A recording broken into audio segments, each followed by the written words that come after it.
Саламатсыздар ма, құрметті оқушылар? Бүгін бізде Қарақытай мемлекеті. Біз алдыңғы сабақта Қарахан мемлекетіне тоқталған болатынбыз, иә? Осы Қарахан және Қарақытай бір-бірімен тығыз байланысты мемлекеттер. Неге байланысты? Қазір тоқталатын боламыз, иә? Енді 1128-1212 жылдар аралығында бізде Қарақытай мемлекеті деген болды, Жетісу жерінде. Ол қайдан келді, соған тоқталайық. 9 ғасырда, яғни 840 жылы ұйғыр қағанаты құлайды. Орталық Азияның шығыс бөлігі дейтін, шығыс бөлігі осы жерде билік қидандардың қолына көшеді. Яғни бұл жерде қидандар 924-тен 1125-ке дейін Ляо деген империяны құрады. Ляо империясы. Бұлардың құрамында Найман, Керей бәрі болды. Осы ұйғырлардың бір бөлігі, осылардың бәрі осы қидан, яғни Ляо империясының құрамында болды.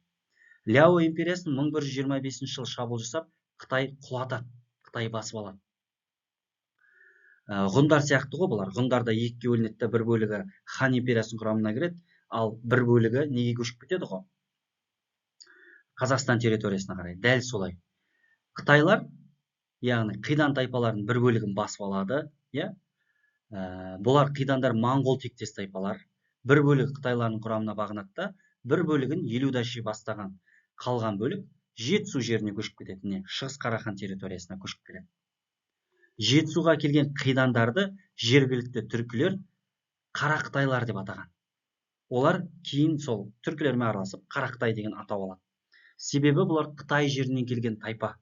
Сол себепті мұсылмандар, түркілер бұларды Қарақытайлар деп атап кеткен екен. Енді Қарақытай мемлекетінің құрылуы. Қарахандықтардың екі бөлігі арасында өзара қырқысты ұтымды пайдаланып, Қарақытайлар Қарахан мемлекетінің шығыс бөлігін басып алады алдымен.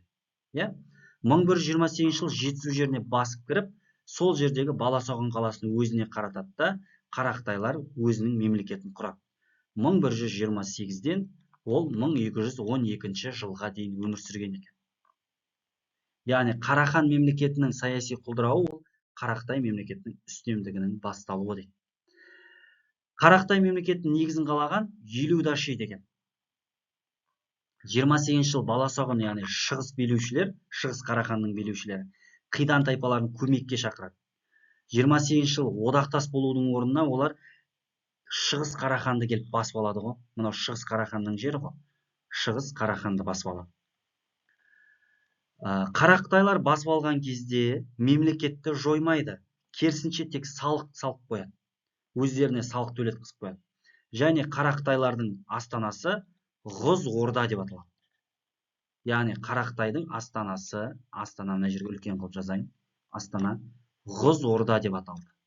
Ғұз Орда. Қарақытайдың астанасы Ғұз Орда, Қараханның астанасы Баласоғын қаласы. Енді 1141 жылы Елудаши бастаған Қарақытайлар, яғни Қарақытайлар, мына жерде Қарахан мен селжұқтардың біріккен әскерін талқандайды. 1141 жылы бұл шайқастың аты Қатуан деп аталады. Қатуан даласында болғасын Қатуан шайқасы. Яғни Қарақытайлар жеңіске жетеді. Қарақытайлар бұл жеңістен кейін Бұхара мен орталық Мәуереннахр, яғни Сырдария мен Әмудария аралығын өз қарамағына бақылауына алады. Және осы жеңістен кейін оларға селжұқтар, Батыс Қарахан, Хорезмдер салық төлеуге мәжбүр болады. Мыналар Қарақытайға салық төлейді. Салық төледі. Қарақытай мемлекетінің территориясы Жетісу, Шығыс Түркістан және Мәуереннахр деп айта аламыз. Себебі осы территориялардың барлығына бақылау орнатып, сол жерлерден салық төлеп отырған. Қарақытай Гурханы, яғни билеушісі, Қарахандар әулетінің билігін жойған жоқ, олардың ішкі істеріне араластырған жоқ, тек салық төлеткізіп қойды. Мемлекеттік құрылымы. Гурхан билігінің күшеюі мынадан білеміз. Маңайындағыларды жер бермеген, Қарахандар билігін сақтаған, халықты тонауға тыйым салған, салық жүйесін енгізген, әр отбасынан 1 динар салық алып отырған, салықтарды жеткізу жергілікті ақсүйектерге, яғни Қарахан мемлекетінің салығын жеткізу Қарахан билеушілеріне тапсырылған.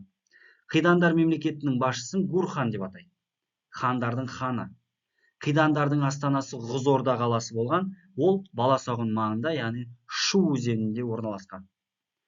Енді Қарақытайдың мынандай ерекшелігі бар. 43-ші жылы Елеудаши қайтыс болады ғой. Елеудаши қайтыс болғаннан кейін бұларда әйелі билікке келеді, яғни Елеудашидің жесірі. Сонда не болып тұр? Бұларда мұрагерлікпен беріледі билік, бірақ әйел адамдарда билік жүргізе алады екен. Яғни Елеудаши өлген соң әйелі билік етеді, әйелінен кейін тағы оның қызы билік етеді. Сонда Гурхан болуға бұларда ер адамның да, әйел адамның да құқысы бар болған. Енді Қарақытай мемлекетінің құлауы. 12-ші ғасырдан бастап Қарақытайлар салық жүйесінде өзгерістер енгізеді. Халықты ашық тонауға көшеді. Салықтарды көбейтеді, мұсылмандарға қысым жасайды.